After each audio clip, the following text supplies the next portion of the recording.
Warahmatullahi wabarakatuh.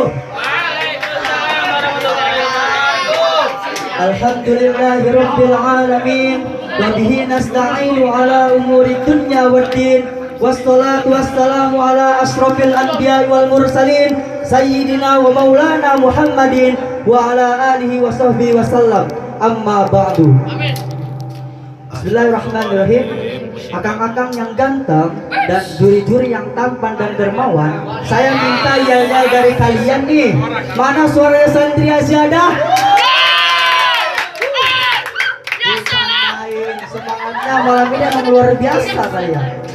Tak lupa pula, jika kalian bersemangat, marilah kita bersalawat. Bareng-bareng yuk.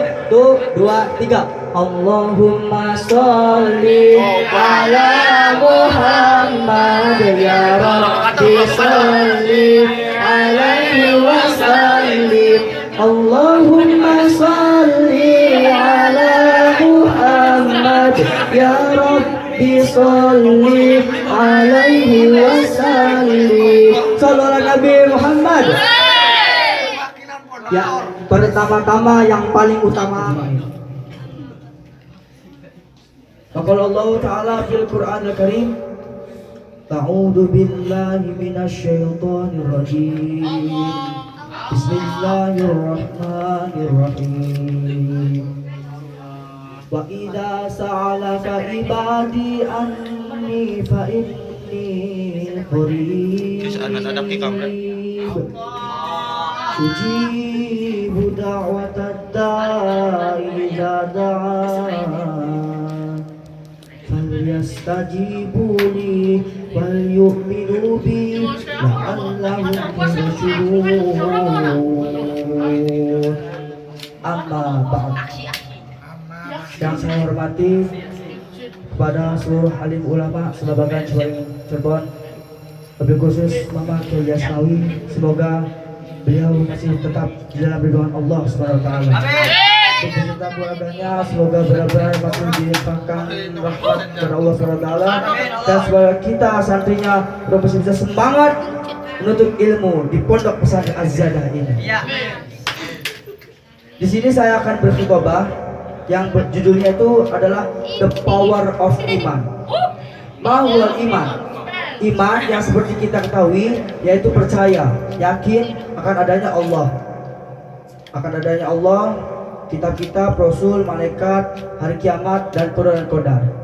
Tapi iman itu ternyata mempunyai gambaran-gambaran atau penjelasan lebih luas lagi, yaitu iman adalah cahaya yang menerangi jiwa kita untuk bisa tunduk kepada Allah SWT, Sang Ilahi kita.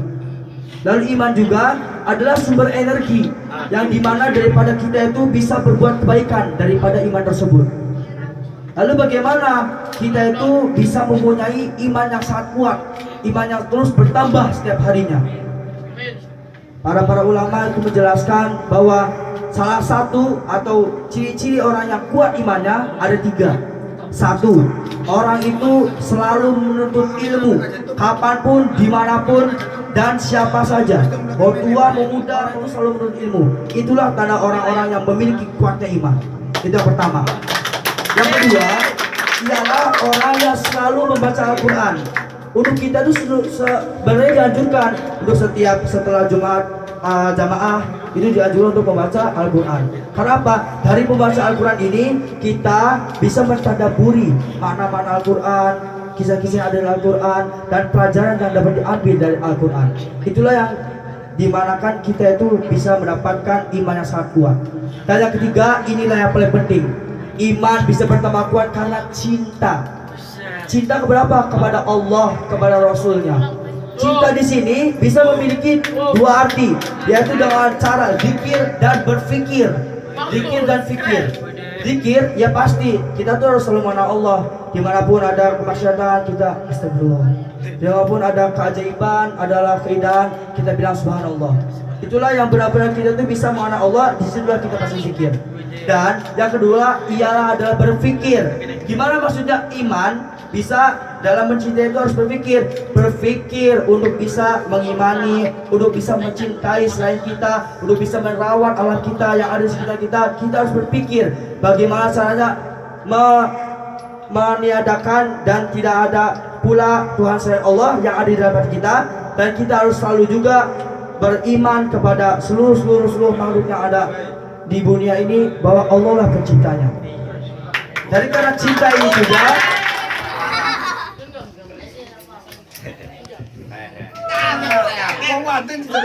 kasih sayang yang belum Yo. Kasih sayang atau bahasa lainnya itu rasa cinta. Ya, atau bahasa lainnya itu rasa cinta. Itu merupakan suatu fenomena yang langka gitu, aneh. Mengapa saya katakan itu aneh? Mengapa saya katakan itu aneh? Karena menurut kata ilham. Dari mana datangnya cinta? Dari mata turun ke hati. Dari mana datangnya kecewa? Dari FB turun ke WA. Kok pas teman mukanya beda.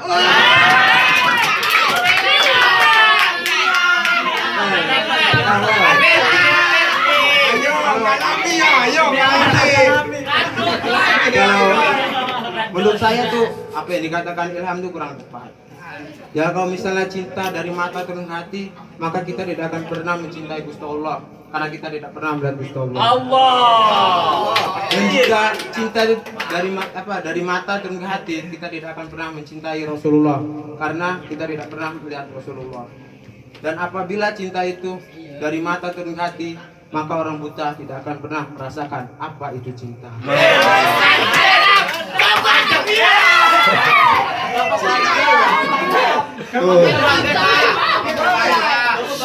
Tuh, terus saya tadi di dalam hadis kitab Arba'in Nawawi, yaitu qala Rasulullah sallallahu alaihi wasallam, la yu'minu ahadukum hatta yuhibbu li akhihi yuhibbu li nafsihi. Ya, artinya sih kurang tahu lah, tapi maknanya nih yang dapat saya ambil, tidak iman di antara kalian semua ketika kalian tidak mencintai sesama muslim. Nah, ini nih cocok nih untuk yang selalu ditolak. Karena jika kalian ditolak tuh, ya berarti otomatis perempuan nih nggak beriman kan? Ya, karena tidak cinta kepada seseorang. Ya, karena di hadis di atas tuh dikatakan kita tuh harus saling mencintai. Sedangkan perempuan apa coba? Menolak. Wah, ini nih.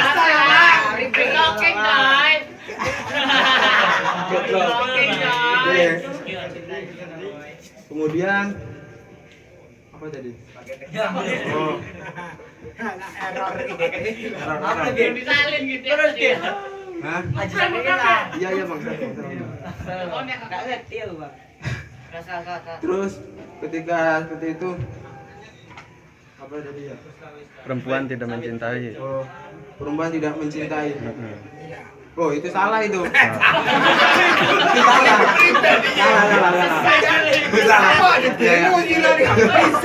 Maksudnya tidak mencintai tadi mas saya.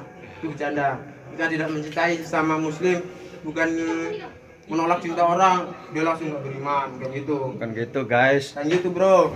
Coba. Maksudnya tuh kita tidak menerima tuh, saling mencintai tuh. Maksudnya adalah kita tuh saling menolong. Karena kenapa kita menolong? Ya karena cinta. Contohnya nih. Misalnya ada teman belum bestel, nggak bisa makan, makannya pakai Royco coba sama nasi. Abangmu.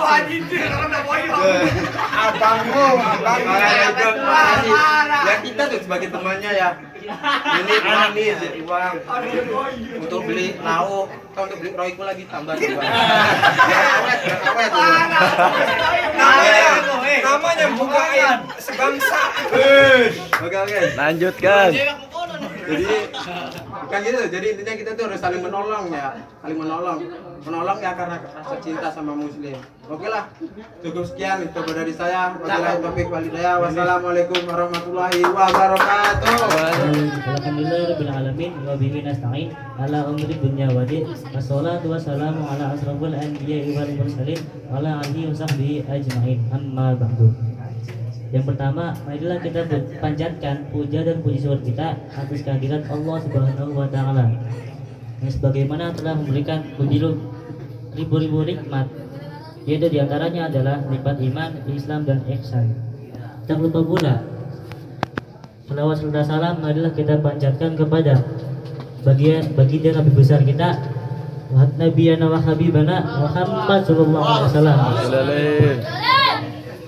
Yang saya hormati juga pengasuh Pondok Pesantren Aziyadah, kelompok memakai Jasmawi dan juga para juri-juri dan para panitia Musabaqah Pondok Pesantren Aziyadah tahun 2021. Berdirinya saya di sini akan membawakan khotbah yang berjudul keutamaan sholat berjamaah di masjid. Sebelum kita tahu apa itu keutamaan sholat berjamaah di masjid, kita harus tahu apa itu sholat berjamaah. Sholat berjamaah adalah sholat yang dilakukan lebih dari satu orang. Nah, di dalam sholat berjamaah ada yang namanya imam dan juga makmum. Imamnya laki-laki, makmumnya laki-laki, boleh. Imamnya perempuan, makmumnya perempuan, boleh. Imamnya aku, makmumnya kamu juga boleh. Langsung saja. Keutamaan sholat berjamaah di masjid yang pertama adalah setiap langkah kaki kita. Setiap langkah kaki kita menuju ke masjid itu menghapuskan satu dosa, Masya Allah. menambahkan satu pahala dan menaikkan satu derajat kita. Seperti di dalam hadis yang diriwayatkan oleh Imam Ibnu Majah dan juga Muslim, setiap langkah kaki kita, barang siapa ada orang yang jalan untuk masjid, maka setiap langkah kaki kita itu dihapuskan satu dosa, didapatkan satu pahala dan juga dinaikkan satu derajatnya. Terus keutamaan sholat berjamaah di masjid yang kedua adalah meluputkan dosa-dosa kita yang telah lalu. Seperti kata Rasulullah SAW, jika imam mengucapkan khairil maghdubi alaihim waladdallin, ucapkanlah amin. Nah, ucapan amin kita itu sama saja bersamaan dengan ucapan malaikat. Oleh karena itu dosa kita diampuni, dosa kita yang telah lalu itu diampuni karena mengucapkan amin. Aman. Ya. Assalamualaikum warahmatullahi wabarakatuh. Waalaikumsalam warahmatullahi wabarakatuh. Alhamdulillah. Alhamdulillahirabbil alamin wa bihi nasta'in ala umuri dunya waddin. Wassalatu wassalamu ala asrofil anbiya'i wal mursalin. Amma ba'du. Ya Allah, bi asma'ikal husna ighfir lana dzunubana wa walidina amin wa zurriyatina amin ya rabbal alamin. Alhamdulillah, segala puji bagi Allah. Yang pertama-tama yang saya hormati Romo Kiai Asmawi beserta keluarga, semoga selalu diberi lindungan oleh Allah Subhanahu wa taala. Amin. Dan yang kedua yang saya hormati yaitu para juri dan dewan panitia semuanya, semoga selalu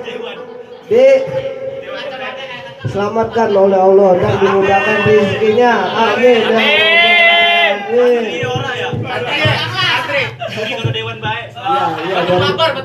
Semua sadayana Qala Rasulullah sallallahu alaihi wasallam, as-sabru wasiyatun min wasaya lillahi ta'ala fil ardi man abadaha naja man dayuha halaka. Artinya apa? Pula tidak artinya sebelum itu saya kasih tahu. Saya pengen cerita. Jadi lu apa? Ya tak dulu, ntar aja santai Yuri. Nanti saya pengen cerita. Ada laki-laki cerita datang dan ini An Nabi Hurairah ya hadis An Nabi Hurairah radhiyallahu anhu.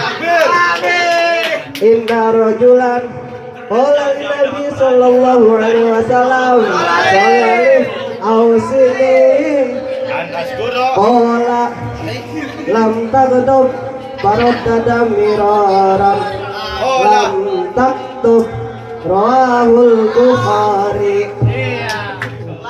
Jadi cerita ini menceritakan tentang ada laki-laki datang ke Kanjeng Nabi Muhammad SAW, terus berkata kepada Nabi Muhammad SAW, "Ola, ausini ya Rasulullah, beri saya wasiat ya Rasulullah, beri saya wasiat." Terus Rasulullah menjawab, "Ola Rasulullah, lam taktub." Apa lam taktub? Hah?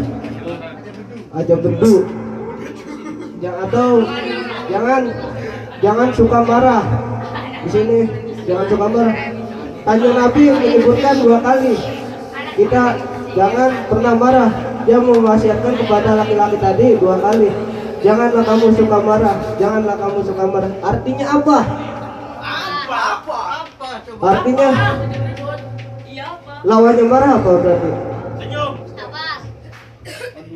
Lawannya marah itu sabar.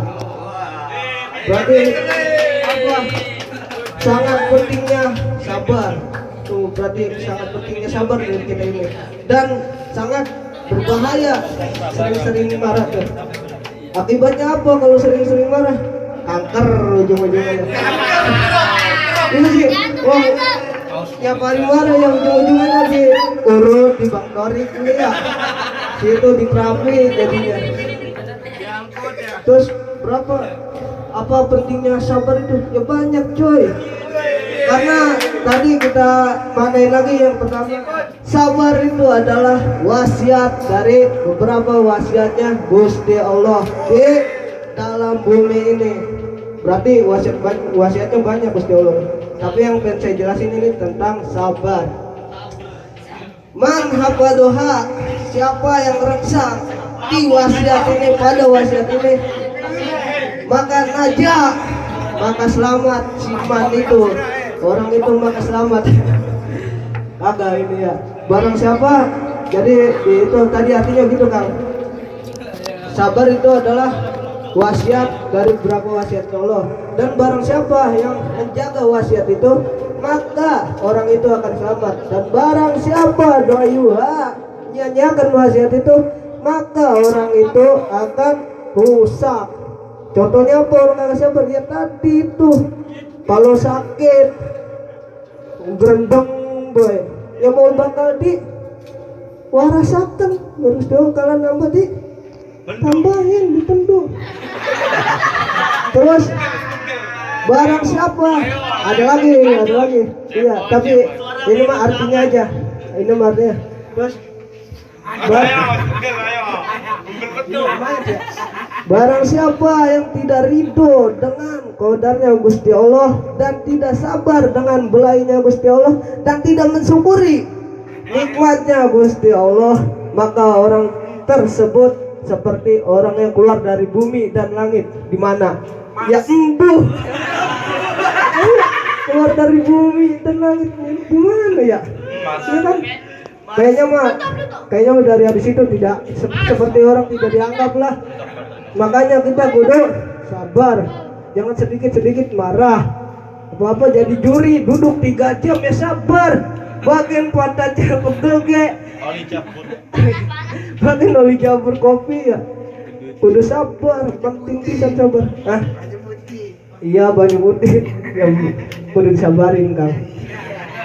Qala Rasulullah sallallahu alaihi wasallam, "Lau kana sabru rajulan lakana rajulan kariman." Diulang, "Lau kana sabru rajulan lakana rajulan kariman. Sadaqallahul azim. Tata dulu nanggung. Artinya sabar. Lawan baik. Kita rojulannya kita ganti dengan orang.